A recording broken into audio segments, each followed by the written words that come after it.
Bom dia, seja muito bem-vindo ao canal Quando Deus Me Esclareceu. Eu sou Renata Baruel. Esse é um canal de bate-papo, que a gente faz uma abertura aleatória, não tem roteiro o vídeo. A gente faz uma abertura aleatória e um comentário do que a gente entendeu, reflexões, né? Vamos lá para a nossa abertura aleatória do dia? Então fecha seu olho, que Jesus possa guiar aqui a abertura, né? Não duvide disso. Ele guia mesmo. Nossa, essa é boa, hein? Essa é muito boa.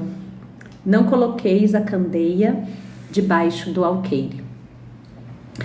Não se acende uma candeia para colocá-la debaixo do alqueire, mas ela deve ser colocada sobre um velador, a fim de que ilumine aqueles que estão na casa. Não há ninguém, essa é uma passagem de Mateus capítulo 5, versículo 15.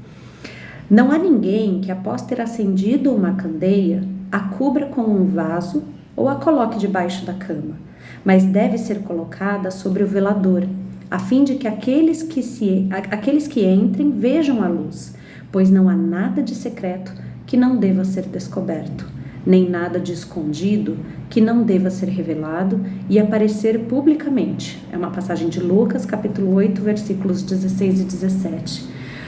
E na verdade isso reforça o propósito desse canal, gente, né? O que ele diz aqui?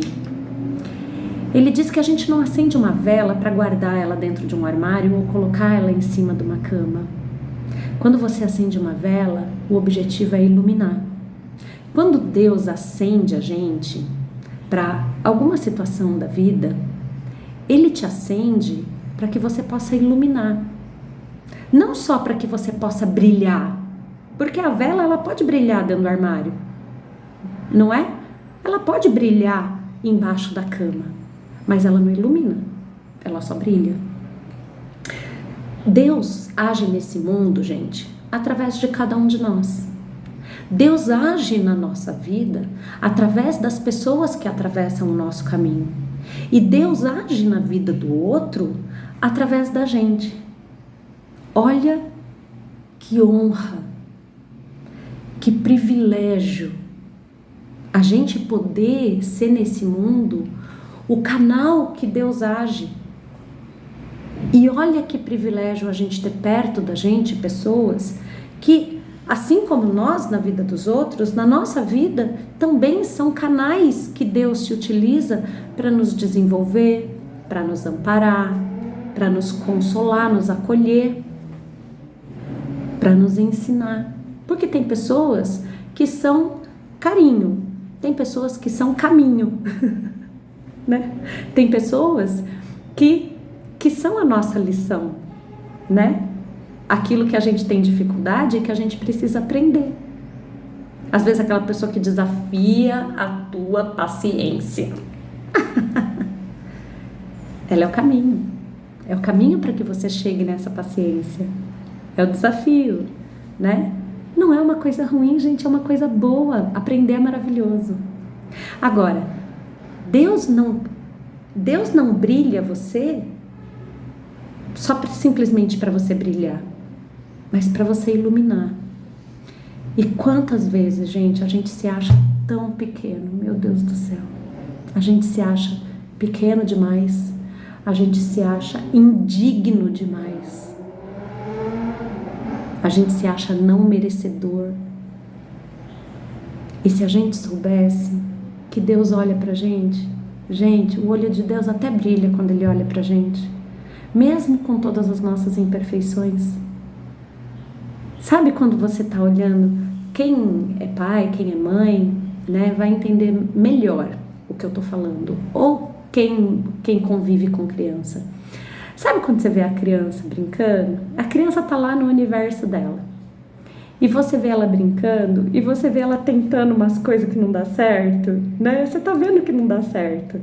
E aí você tá vendo a criança com aquelas coisas que não dá certo, e ela se descobrindo, e de repente ela descobre, e o brilho que a criança fica de descobrir que conseguiu, e o pai e a mãe olhando, ou aquela pessoa olhando, é a coisa...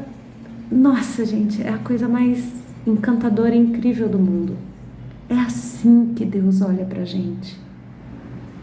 Ele não olha para você com esse olhar de julgamento que muitas vezes a gente olha para o outro. A gente tem mania de comparar Deus com a gente. Se eu julgo, eu acho que Deus julgou também. Gente, Deus é pai. Deus é pai, Deus é mãe, Deus é tudo, né? Deus é. Não é pai, não é mãe. Deus é. E quando ele olha pra gente, o olho dele brilha, né? Olho, pra gente entender essa imagem. O olho dele brilha de ver a nossa tentativa, o nosso erro, o nosso aprendizado, e de repente a gente aprende, e de repente a gente a gente começa a brilhar, e no brilhar a gente começa a iluminar, e Deus olha pra gente e fala assim: ai, meu filho amado, como você é incrível. E a gente aqui se achando indigno, não merecedor, achando que Deus quer te castigar, que Deus quer te punir.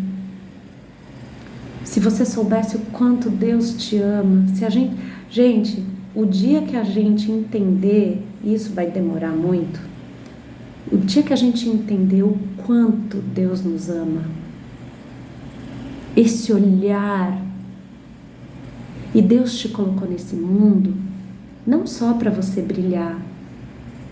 Brilhar é muito pouco. Você acredita que brilhar é muito pouco? Talvez você ainda não entendeu que o seu propósito também é iluminar. Nossa, Renata, mas eu sou tão pequena. Mas você não acredita. Mesmo a gente ainda sendo pequenos, não indignos, não merecedores, pequenos, que eu diga, crianças espirituais. Porque somos crianças espirituais, gente. A gente ainda está no aprendizado, está no caminho ainda. Né? E um caminho muito longo. A gente está no início da jornada, gente. A gente está muito longe do final da jornada. Estamos muito no início. Ainda assim, sendo crianças espirituais, a gente tem tanto a ensinar. A gente tem tanto a contribuir. Porque o ensinar, às vezes, ele traz um pouquinho da vaidade humana, né? Mas o contribuir não. Porque o que eu já sou pode contribuir tanto na vida dos outros. Tanto. E o olho de Deus, gente, brilha quando olha para você. Com aquele pai, aquela mãe, olhando e vendo o filho aprender, se descobrindo. Quando você vê a criança descobrindo a mão, tá lá, de repente. Gente, você é lindo. Nós somos lindos aos olhos de Deus. E sim, a gente nasceu para brilhar, mas tira um pouco dessa vaidade e a gente entender que a gente nasceu para iluminar.